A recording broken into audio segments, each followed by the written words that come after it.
Hey guys, welcome back to Home Theater Gurus.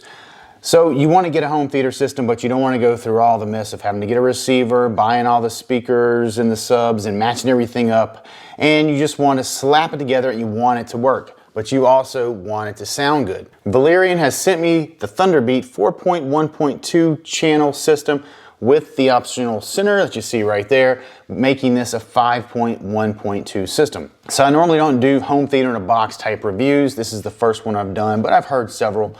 I will say that this is one of the better systems that I've heard. We're going to go over that in a minute, and initial impressions, including my daughter's boyfriend who helped me set it up. We initially set it up in a small bedroom, and needless to say, he was taking videos, sending it to his friends because it was, especially in that smaller room, it was pretty freaking impressive.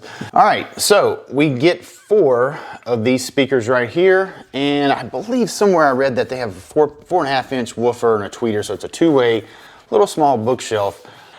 In the top right there, you can see there's little holes. That are the Atmos modules that are going to reflect off of the ceiling to make this a 5.1.2 system. But we're going to go over how that performed. So for the 4 bookshelf speakers, they've got rubber feet on them, so you can put them on, you know, whatever you want. There's also an optional bracket.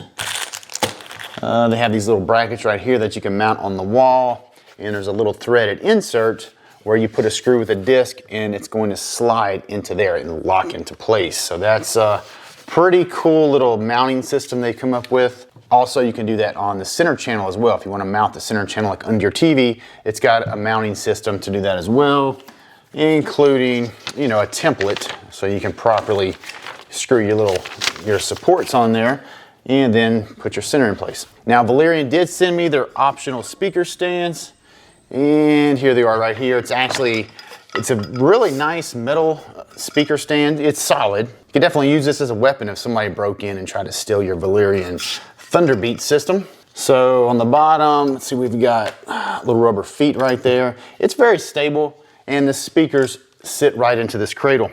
Now, this is a wireless speaker system, meaning you don't have to connect any wires back to a receiver or anything like that. All of these speakers have amplifiers built into them, so we do need to power them. We have a 120 volt power cord. You're gonna get, with the speaker, you'll get, it's about a 6-foot power cord. With the speaker stands, you're gonna run this through the hole right there and then out to the floor. And so it's just an extension is all it is for the speaker stands. And they'll connect to the bottom, and then the speakers sit right into this little cup right here, or like this little recessed area. All nice and neat. And you're ready to go. So I mean, they're pretty stable. I mean, they really are. Right now they're on a foam floor for my gym right here, but on a solid floor, they're nice and stable. It's a nice clean design. Now for the subwoofer, it's actually got a pretty beefy subwoofer. We're gonna go over that too. I used it in a very large room, probably 30 by 40, living room, kitchen setup, and then a smaller bedroom that was 14 by 12. All right, so a subwoofer. This measures 10 inches across. I got a tape measure and measured it. And we've got a very nice sized port on the back. I mean, that's, so like port chuffing, there's no problems with that. I mean, it's a pretty nice flared port. And here's how the front of it looks. So, up against the wall, it's a nice clean look. Now again, there's no receiver. So everything connects to this right here, which you just plug this into your eARC HDMI output on your Valerion projector, or I also used it on an AWOL 3500 UST ultra short throw, and it did fantastic on that as well.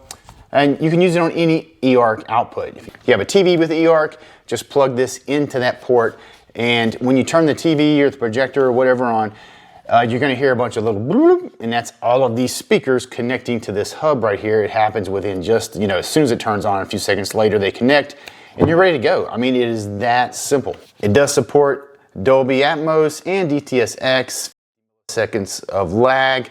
I didn't have any problems with lag. Vocals were synced up fine. It was actually very impressive. Actually, let's go over the performance of this sucker. So first I hooked this up in my daughter's room, And like I said, it's a smaller bedroom, 14 by 12-ish, 9-foot ceiling. Now in there, she's got a little projector set up, you know, so we had it hooked to that. Had a little chair sitting in the middle of the room. We put on a demo for Maverick. And let's just say it was extremely impressive. I mean, the bass from this subwoofer, it was honestly it was impressive. I was not expecting it. My daughter's boyfriend, like I said, he went to YouTube after that and put on some, you know, music he likes, and he was videoing it and sent it to some of his friends.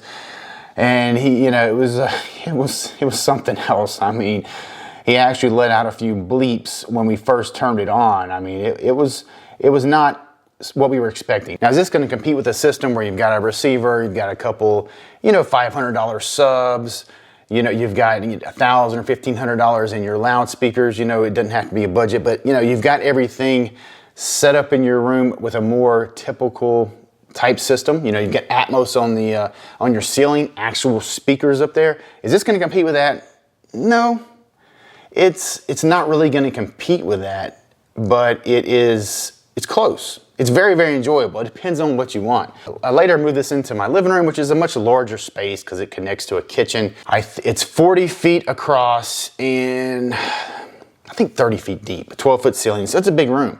So also with the reflecting Atmos, you know, that was kind of a challenge with the 12-foot ceilings. We had a Halloween party. We actually used this system, and I took the surrounds and kind of placed them in the kitchen area to kind of disperse the sound a little bit better. It actually sounded really, really good. I mean, this little subwoofer, it didn't have insane bass where it was shaking the windows, but it was nice and able to hit reasonably loud levels where it was enjoyable. I mean, the whole system, it can get pretty loud. I mean, you know, for what it is, it's plenty loud for most people and sounded nice and clean. Now, I also did a lot of 5.1.2 listening in the living room as well, and I had them on stands flanking the sofa for my surrounds, you know, properly placed. I had my LCR and everything properly placed. The center I did put on top of the UST projector. I just kind of made sure I have line of sight of it, you know, didn't block with my feet or anything. I wasn't in a position to mount the center channel, but I mean, vocals were extremely clear, had no problems watching it, watched a few movies. Panning was extremely good. It just sounded really, really good. It really did. Now for Atmos, especially if I'm doing like reflecting speakers, there's a scene in John Wick around 4 minutes in where at the cemetery, the first John Wick, and there's the sound of rain coming from everywhere, including above you, which I know, you know, the sound of rain shouldn't be coming from above us. It should be, you know, hitting like the concrete or the grass in the cemetery. But it's mixed up there. So it's a really good scene just to kind of listen, because you can actually hear, you know, so much up there, and it's a very constant sound for, I don't know, 40 seconds or so. So the Atmos was very faint. It was, you know, but again, it's a 12-foot ceiling, so it's a tall ceiling, so it is a challenge. You know, but Atmos was there, but it was faint. But honestly, I was really impressed with the sound of the system. It was better than I thought it was going to be. It really was. I mean, the subwoofer was impressive, especially for a home theater in a box subwoofer with a little tin in it. And, you know, it's got a nice port. Looks like it was well designed, well tuned. And this little thing rocks. All right, so let's go over connecting it real quick. Again, this is going to go into your eARC output, the hub here. Of course, all of the speakers are going to have a 6-foot power cord. The system also comes with a 2.5, a 3.5 millimeter audio cable, and a 3.5 to 2.5 millimeter audio cable. You also get a USB-C cable and an HDMI extension cable. I guess if that's for some reason you need to move the hub somewhere that's not directly behind the TV or just hanging in, you want to mount it. I guess you could use like command strip or Velcro or something to mount it if you actually wanted to mount it. And of course, we have all of our mounting hardware.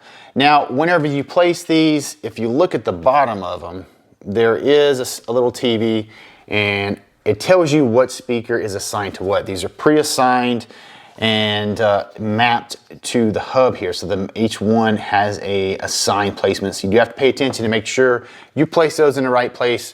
Ask me how I know. On the hub, we do have some connections, but besides the HDMI eARC connector, you have a power source and status indicator.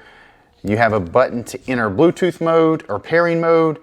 You have pairing status indicators. You have a 2.5 millimeter center output, a dongle, power supply port, and 3.5 millimeter auxiliary port. Speaking of the power supply, you do have to power this. This will have a USB connector to power it. Now it also comes with a really nice little remote. It's got a very easy to see screen up top, and you can scroll through all the settings. Now with eARC, we don't have to use the volume on this remote. We can of course use our TV or our projector remote, whatever we're using, to control the video source. We'll also control this system. There's a mapping button where it maps, I think, the front 2 speakers to the surround, so that's more for like just general music listening if you want to listen, you know, in a space where you want the music just spread out. You also have a mode button to kind of change the tonality of the system, from music to custom to movie to news. You can also change the source on the remote. If you have Bluetooth, you can switch between HDMI and Bluetooth.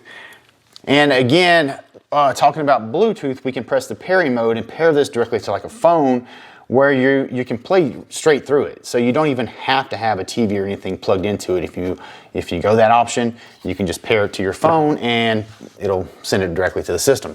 All right guys, so that's my review of Valerion's Thunderbeat speaker system 5.1.2. It's very impressive for what it is, a home theater in a box.